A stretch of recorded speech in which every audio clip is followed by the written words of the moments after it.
Hi friends, welcome back to my mini blog. ಇದು Monday mini blog ಆಗಿರುತ್ತೆ. ನಾನು ಅವತ್ತೇ ಹೇಳಿದ್ದೆ ಸ್ವಲ್ಪ ಚಿನ್ಕುರುಳಿ ಮಾಡಬೇಕು ಅಂತ ಹೇಳ್ಬಿಟ್ಟು. ನೋಡಿ, ಇದಾಗಿದೆ ನನ್ನ ಚಿನ್ಕುರುಳಿ. ಸಖತ್ ಟೇಸ್ಟಿಯಾಗಿತ್ತು, ಆರಾಮಾಗಿ ಟ್ರೈ ಮಾಡ್ಬೋದು. ಇನ್ನು ಸ್ವಲ್ಪ ಹೊರಗಡೆ ಹೋಗೋದಿತ್ತು, ಯಾಕಂದರೆ ನನ್ನ ಮಗನ ಬರ್ತಡೇ ಇರೋದ್ರಿಂದ ಅವನಿಗೊಂದು ಸೈಕಲ್ ಕೊಡ್ಸೋಣ ಅಂತ ಹೇಳ್ಬಿಟ್ಟು. ಅವನಿಗಂತೂ ಭಾಳ ಇಷ್ಟ ಆಯಿತು, ಭಾಳ ಇಷ್ಟಪಟ್ಟಿದ್ದ ಕೂಡ ಒಂದು ಸೈಕಲ್ ಬೇಕು ಅಂತ ಹೇಳ್ಬಿಟ್ಟು. ಈ ಕಡೆಯಿಂದ ಗಾಡೀಲಿ ಹೋದ್ವಿ, ಆ ಕಡೆಯಿಂದ ಆಟೋಗೆ ಹಾಕ್ಕೊಂಡು ಬಂದ್ವಿ.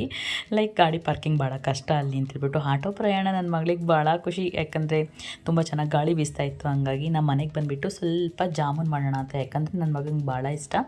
ಬರ್ತಡೇ ಅಂತಂದರೆ ನಾವೇನು ತುಂಬ ಗ್ರ್ಯಾಂಡಾಗೆಲ್ಲ ಮಾಡ್ತಿಲ್ಲ, ಮನೇಲೆ ಸಿಂಪಲಾಗಿ ಕೇಕ್ ಕಟ್ ಮಾಡೋಣ ಅಂತ ಹೇಳ್ಬಿಟ್ಟು ಫಸ್ಟ್ ಇಯರ್ ಗ್ರ್ಯಾಂಡಾಗಿ ಮಾಡಿದ್ವಿ. ಹಾಗಾಗಿ ಮನೇಲೆ ಲೈಟಾಗಿ ಸ್ವಲ್ಪ ಡೆಕೋರೇಷನ್ ಮಾಡಿಕೊಂಡು ಕೇಕ್ ಕಟ್ ಮಾಡೋಣ ಅಂತ ಅಂದ್ಬಿಟ್ಟು. ಇಲ್ಲೇ ಫ್ರೆಂಡ್ಸ್ ಕೂಡ ಇದ್ದಾರೆ, ಹಂಗೆ ಮಗಳಿಗೆ ಕೂಡ ವಾಕರ್ ತೊಗೊಂಡು ಬಂದಿದ್ವಿ. ಸೊ ಹೀಗೆ ಲೈಟಾಗಿ ಮನೆಯಲ್ಲೇ ಬಲೂನ್ ಡೆಕೋರೇಷನ್ ಮಾಡಿದ್ವಿ. ಸೊ ಇದಾಗಿರುತ್ತೆ ಇವತ್ತಿನ ಮಿನಿ ಬ್ಲಾಗು. ಕಂಪ್ಲೀಟ್ ವಿಡಿಯೋ ನಾನು ಯೂಟ್ಯೂಬಲ್ಲಿ ಅಪ್ಲೋಡ್ ಮಾಡ್ತೀನಿ.